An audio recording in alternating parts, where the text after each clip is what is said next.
In this session, we'll go through a little bit of the rudder assembly. We've got all the components laid out here. For the most part, this is how you receive it in your kit, possibly with a few exceptions. We'll start with the rudder spar. There are doubler plates. We've got this cleco together. The 40 thousandths doublers go in the backside. We've got it just cleco together here. And then just to show you, the nut plates go on the inside, of course. We have not, as of yet, dimpled and countersunk for the flush rivets. These are BSC 32 rivets that'll go in to rivet the nut plates. You want that nice and flush so that when the hinge gets bolted to that, everything's nice and flush. So for the rudder spar, it's just the doublers and the nut plates at this point. Put that together, and then the next step would be to take the bottom rib, rudder rib, put that together. At this point, you'd like to have this together so that when you go to slide it into the skin, everything's kind of in place.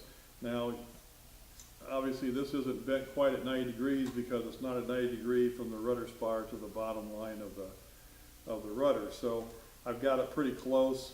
We'll go ahead and drill and rivet that in place, and then we'll install it into the skin. Just to go over some of the components here, the short side of the hinge, of course, then goes onto the rudder.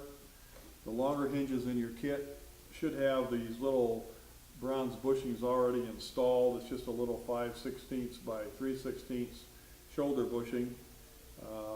We did this so that these are now serviceable rather than just wearing on the aluminum. The bushings can be replaced. Those will go on to the vertical fin spar. It'll be offset for this will be the rudder side, this will be the vertical fin side. This is the rudder drive control hinge that goes also on bulkhead F at the bottom of the vertical spar. That controls the rudder drive. It'll make more sense to you later, but that goes through and controls the bottom of the rudder. You've got two more ribs. Of course, the top rib is pretty self-explanatory. There's two more ribs. The top rib, this is the leading edge skin or counterbalance skin, if you call it that. Top rib, of course, will go in. The lower rib goes in. This all gets riveted in line with the trailing edge of this will come on the spar line there. Those will be in place.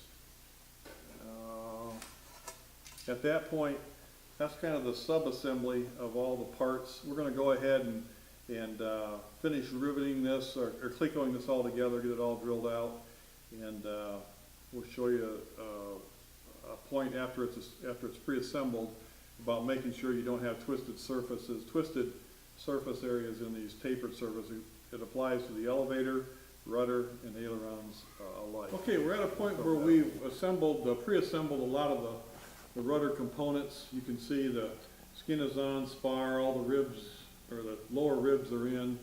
Hinges have been bolted in place. You'll notice this piece of rod that we've got stuck through here. I'll show you what that's for in a minute. A couple things. We want to get this rudder drive attached, and of course it goes on the bottom of the rudder. What I've done is I've drilled a kind of a counter bore hole in the center. It's actually in the center of this tube. Now I've got a lathe. I chuck this in a lathe and put a center drill. If you don't have a lathe, you just have to try to, even if you eyeball it as best you can, find a way to get a hole in the center of that tube there. That's the pivot point. So we've got this rod slid through the two bearings, the two bushings on the hinges.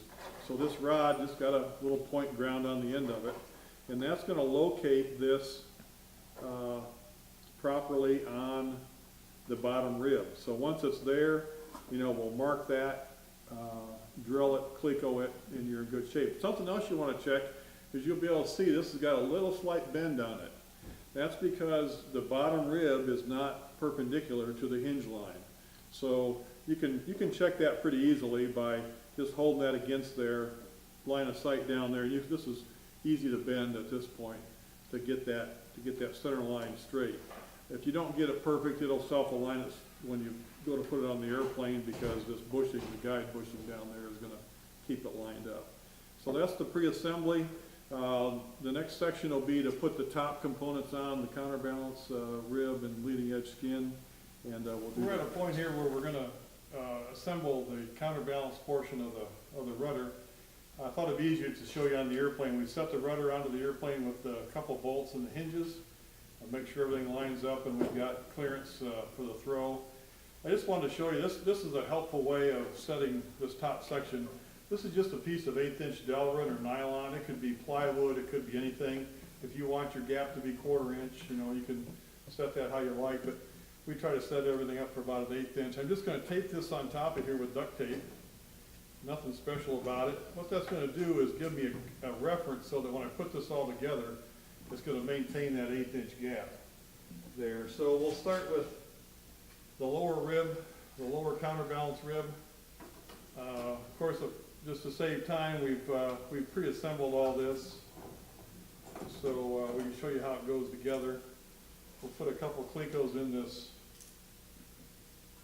back here. Now what I'd do if I was doing this from scratch, I'd hold this down onto here, maybe even put another piece of tape over this rib to hold it lined up.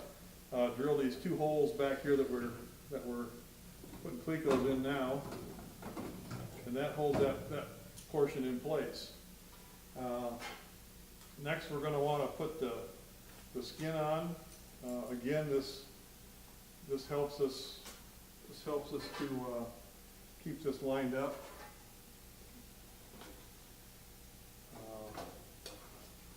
We'll get a Cleco. Now, what I'd do is I'd have this taped down to start with, and I'd be able to keep everything lined up that way.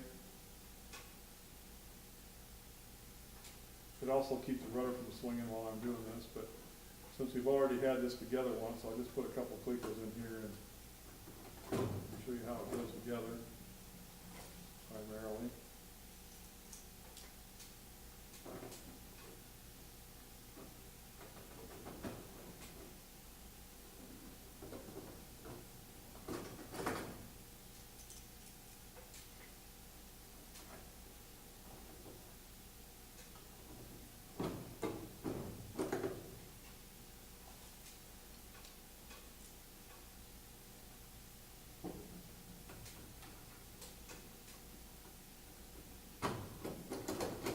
See, at this point you're thinking that gap isn't doing us much good, but because we haven't got these rear holes in, that'll bring it back down to an 1/8 inch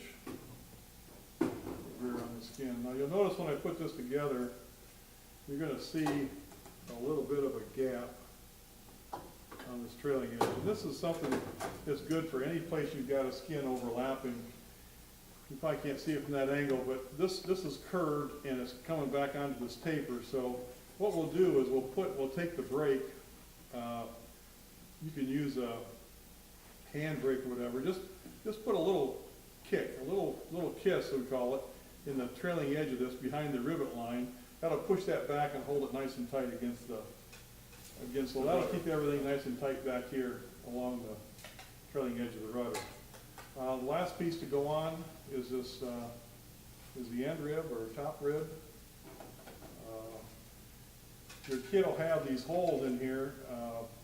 They're actually tooling holes that we use when we make these parts in the tools, when we form them.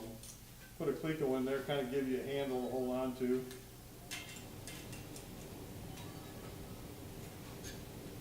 Set this down in. Like I said, we've cheated a little bit because we've already put all these holes together once.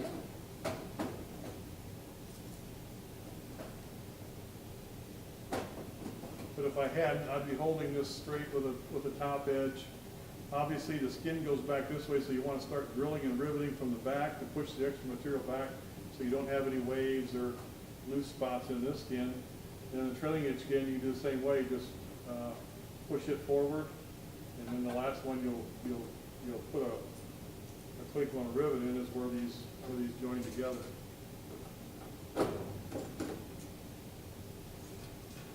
And then the last last thing we'll do is take the spacer out of there. And you can see we got a nice 1/8" gap everywhere. Now we'll take this all back apart, the rudder assembly, deburr it, and rivet it together. That'll take care of the rudder assembly.